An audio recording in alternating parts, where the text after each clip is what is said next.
लम्हे मौजूदगी को समझना इतना कोई आसान नहीं है। जब मैं किताब को मैंने पढ़ा तो बहुत सारी ऐसी एक समझने का एक पर्दा था मेरी आंखों के सामने जो खुल गया। मुझे बहुत सारी चीज़ें अलग अंदाज में समझ आने लगी कि मैं अगर फर्ज करें मैं बाहर खड़ा हूँ और दो डाकू आ जाते हैं मेरे पास, वो मेरे सर के ऊपर गन रखते हैं, मेरा मोबाइल, मेरा वॉलेट, सब कुछ ले जाते हैं। लेकिन अगर कोई चीज़ छोड़ जाते हैं तो वो सिर्फ एक एहसास है, एक डर छोड़ जाते हैं।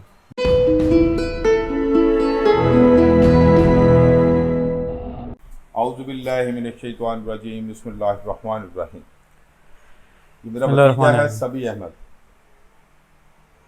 और इसने अभी मैंने इसको सजेस्ट की थी कि आप किताब है पावर ऑफ नाउ।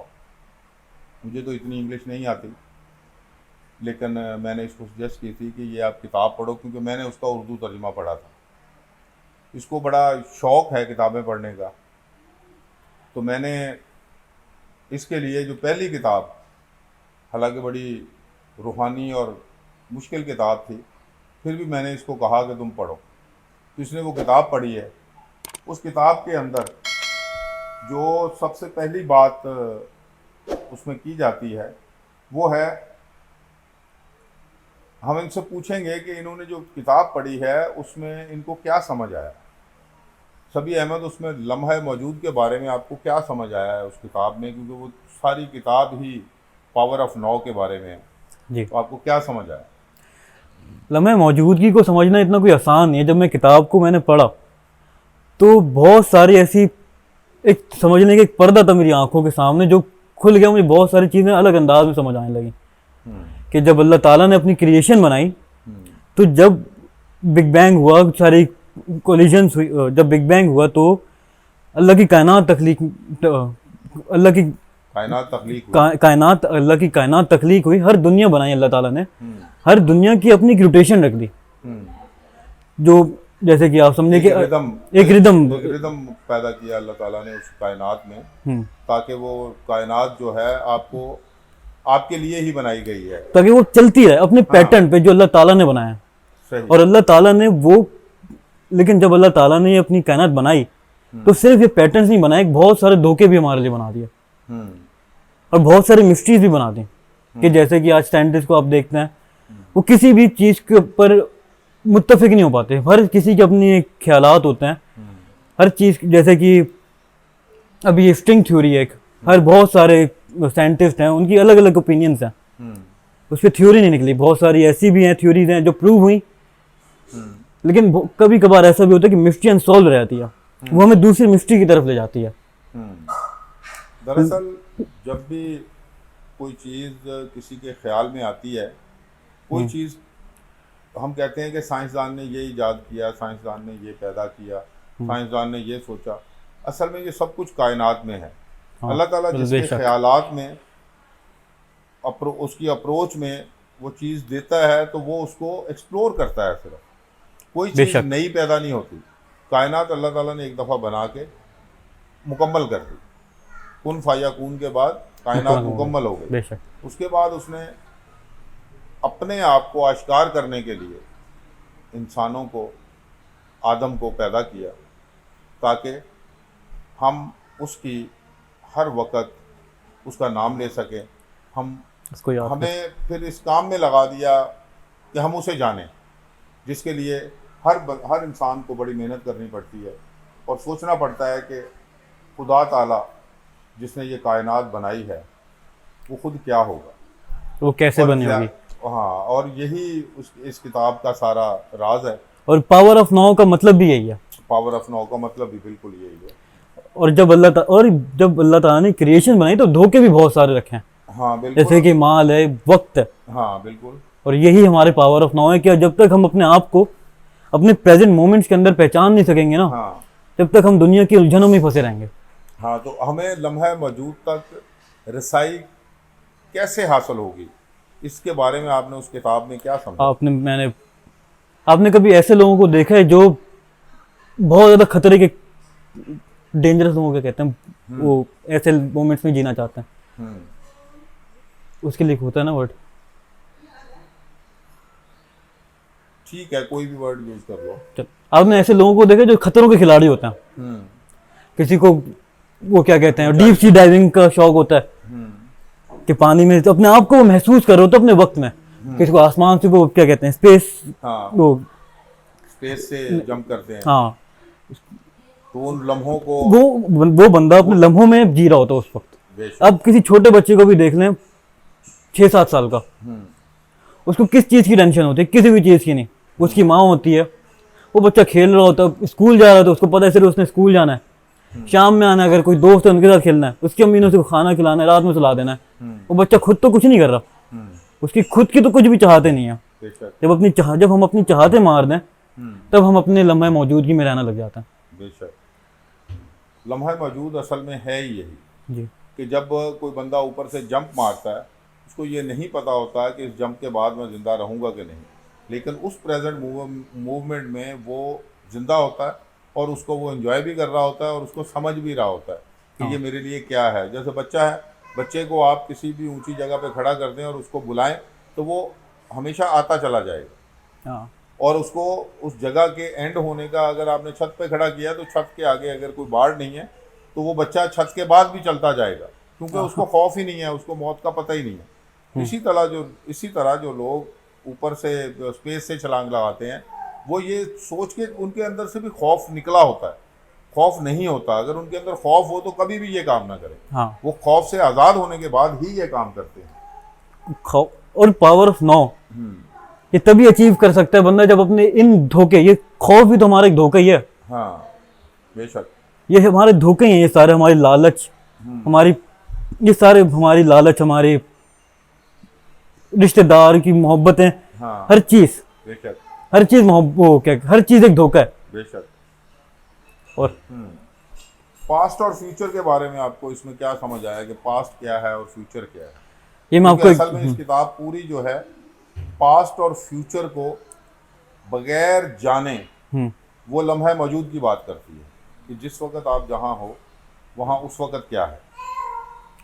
लेकिन आपको इसमें उसने बताया है इस किताब में कि पास्ट भी है और फ्यूचर भी है, लेकिन उसके लिए मुताल्लिक़ आपको क्या समझ आया? मैं इस बात को एक एग्जांपल देकर समझाता हूँ आपको कि मैं अगर फर्ज करें मैं बाहर खड़ा हूँ और 2 डाकू आ जाते हैं मेरे पास, वो मेरे सर के ऊपर गन रखते हैं, मेरा मोबाइल, मेरा वॉलेट, सब कुछ ले जाते हैं। लेकिन अगर कोई चीज़ छोड़ जाते हैं तो वो सिर्फ एक एहसास है, एक डर छोड़ जाते हैं, और वो डर है जो महज मेरा पास्ट बन के रह जाती है। ये बात समझना ज़रूरी। अगर हम अपने माजी को किसी एहसास के साथ, कोई फीलिंग के साथ जोड़ लें, हमें सिर्फ वही बात याद रहती है। बहुत सारी ऐसी बातें हमारी ज़िंदगी में हुई होती है, हमें नहीं याद रहती। 10 मिनट पहले क्या हुआ हमें वो याद नहीं रहता, 25 साल पहले क्या वो याद है। वो सिर्फ इसीलिए क्योंकि हमने कुछ फीलिंग्स, कुछ एहसास उनके साथ जोड़े हैं। और फ्यूचर सिर्फ हमारी एक सोच है कि हम जो भी कुछ, जैसे कि मैंने अगर डॉक्टर बनना है, मैं उसके लिए आज पढ़ाई कर रहा हूँ। मेरे दिमाग में क्या है कि मुझे इस यूनिवर्सिटी में एडमिशन लेना है, मैंने आगे डॉक्टर बनना है, लेकिन उसके लिए मेहनत तो मैं अभी कर रहा हूँ। मैं हूँ तो लम्हे मौजूदगी में ही ना। बात ये है कि फ्यूचर के बारे में, फ्यूचर सिर्फ एक सोच है और माजी या पास्ट हमारे सिर्फ एक एहसास है, और ये दोनों ही एक धोखा है। अगर इंसान ने कामयाब होना है तो वो इन दोनों चीज़ों को छोड़ के आगे निकलता है और वो अपने आप को पहचानता है ताकि वो अपना फुल पोटेंशियल एक्सेस कर सके। बेशक। ये जो इसके अंदर एक और चीज़ का जिक्र किया गया, स्पिरिचुअल लीडर का, हाँ, जो रूहानी शख्सियत है, जितनी भी रूहानी शख्सियत है वो अपना सारी ज़िंदगी लगा देती हैं सिर्फ इसी चीज़ को एक्सप्लोर करने के लिए कि लम्हा मौजूद क्या है। मैं आपको ये चीज़ें भी बताता हूँ कि आपने कभी योगा किया है? आप कभी योगा जो लोग करते हैं उनको, कुछ लोग मुराकबा कहते हैं उसको, कुछ योगा करते हैं, अपने आप को असल में वो क्या करते हैं कि वो सांस लेते हैं, डीप ब्रेथ्स लेते हैं। वो करते हैं कि अपने प्रेजेंट मोमेंट्स के अंदर उनके बहुत सारे ख्यालात भी होते हैं, बहुत सारे ख्याल भी आ रहे थे लोगों को, लेकिन जो माहिर होते हैं वो सिर्फ उसी टाइम पे फोकस कर रहे होते हैं। लेकिन माहिर इतनी आसानी से तो नहीं हो जाता है, इसको सीखना पड़ता है और 20 साल की रियाजत होती है। हाँ, किसी को 1-2 साल में नहीं आ जाता। ये मुराकबा, अपने आप को लम्हा मौजूद में रखना।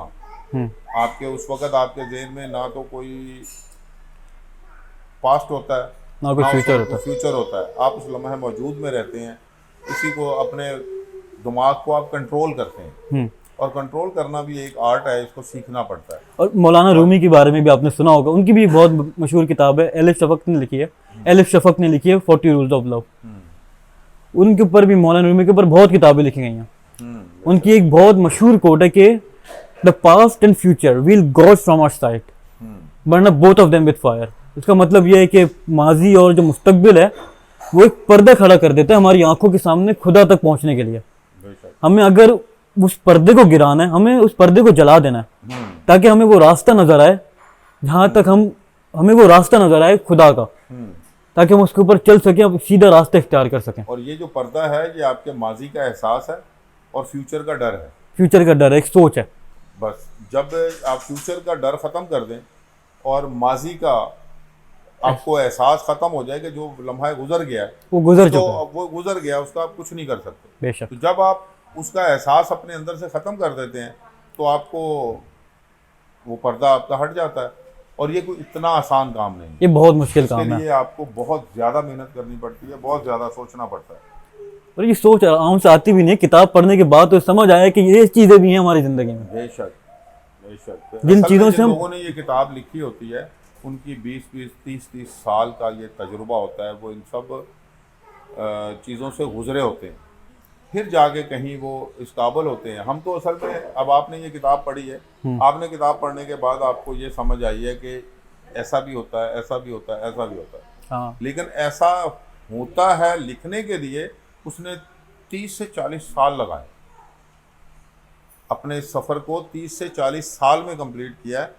30 साल तो कम से कम लगाए हैं उसने, कि जिसमें उसको ये समझ आया, फिर वो आपको बताने के काबिल हुआ है हाँ, कि ऐसा भी होता है। क्योंकि ये आप उसके बाद इसके अंदर एक और चीज़ भी हम ऐड कर सकते हैं कि इस्लाम और लम्हा मौजूद का आपस में क्या ताल्लुक है।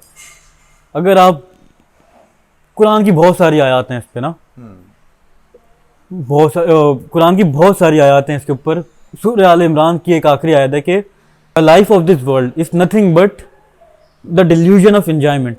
यानी हमारी ये जो दुनिया है, हमारी जो जिंदगी है, इस सिवाय एक धोखे की और कुछ भी नहीं है।